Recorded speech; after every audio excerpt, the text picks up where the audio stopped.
விஜய் தொலைக்காட்சியில் ஒளிபரப்பாகிற ஐயனார் துணை சீரியல் ரசிகர்களுக்கு ரொம்ப ரொம்ப ஃபேவரட். இதில் வந்து 4 அண்ணன் தம்பிங்க அவங்களுடைய பேர்னு சொல்லிட்டு அழகான ஒரு கதைக்களம் அப்படின்னே வந்து சொல்லலாம். ஒரு பக்கா ஃபேமிலி என்டர்டெயின்மெண்ட். இதில் வந்து சேரனுக்கு பேராக வந்து நடிக்கும் சாந்தா அவர்களுடைய உண்மையான பேர் ஸ்வாதி.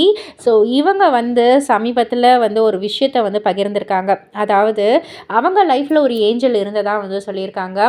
மாஸ்டர் டிகிரிலாம் பண்ணிவிட்டு ரொம்பவே ஒரு மிடில் லைஃப் கிரைசிஸில் தான் வந்து அவங்க இருந்திருக்காங்க. ஸோ ஒரு வேலை கிடைக்காம ஒரு ரிசப்ஷனிஸ்ட்டாக வந்து வேலை பார்த்துருக்காங்க. அந்த சமயத்தில் ஒரு ஜிம்முக்கு வந்து போயிருக்காங்க. அந்த ஜிம்மில் ஒரு நபரை பார்த்துருக்காங்க. அவங்க யாருன்னா காலேஜ் டேஸில் அவங்களுடைய க்ரஷ்ஷாக இருந்தவங்க. ஸோ இங்கே என்ன பண்ணுற அப்படின்ற மாதிரி வந்து கேட்டதுக்கு, இந்த மாதிரி தான் ரிசப்ஷனிஸ்ட்டாக இருக்கேன் அப்படின்ற மாதிரி வந்து சொன்னதுக்கு, அவங்க தான் வந்து ஃபுல் அண்ட் ஃபுல் புஷ் பண்ணியிருக்காங்க. ஃபோட்டோஸ் எடு, இந்த மாதிரிலாம் ஃபோட்டோஸ் எடு, மாடலிங் பண்ணு, இன்ஸ்டாகிராமில் ரொம்ப ஆக்டிவாக இருந்துக்கோ, இந்த மாதிரிலாம் டேக் போடு அப்படின்னு வந்து சொல்லி கொடுத்துருக்காங்க. பிகாஸ் இன்ஸ்டாகிராம் எப்படி யூஸ் பண்ணணும்னு கூட இவங்களுக்கு வந்து தெரியாதாம். அவங்க தான் இந்த மாதிரிலாம் வந்து டேக் போடணும், இந்த மாதிரிலாம் போஸ்ட் பண்ணணும் அப்படின்ற மாதிரி எப்படிலாம் ஆக்டிவாக இருக்கணும்னு எல்லாத்தையுமே வந்து சொல்லி கொடுத்துருக்காங்க. அண்டு நான் வந்து இந்த ஒரு சிச்சுவேஷனில் இருக்கேன், இந்த நிலைமையில் இருக்கேன்னா அது வந்து அவங்க வந்து காரணம். அவங்க வந்து என் லைஃப்பில் ஒரு ஏஞ்சல் தான்.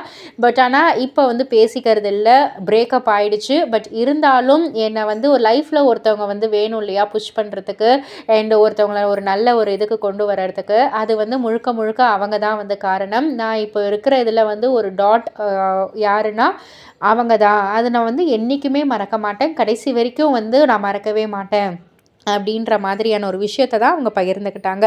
இதை பற்றி நீங்கள் என்ன நினைக்கிறீங்க? உங்களுடைய கருத்து என்ன அப்படின்றத கீழே உள்ள கமெண்ட் பாக்ஸில் குறிப்பிட்டு சொல்லுங்கள். மறக்காமல் சேனலை சப்ஸ்கிரைப் பண்ணி பக்கத்தில் உள்ள பெல் ஐக்கானை கிளிக் பண்ணிவிடுங்க.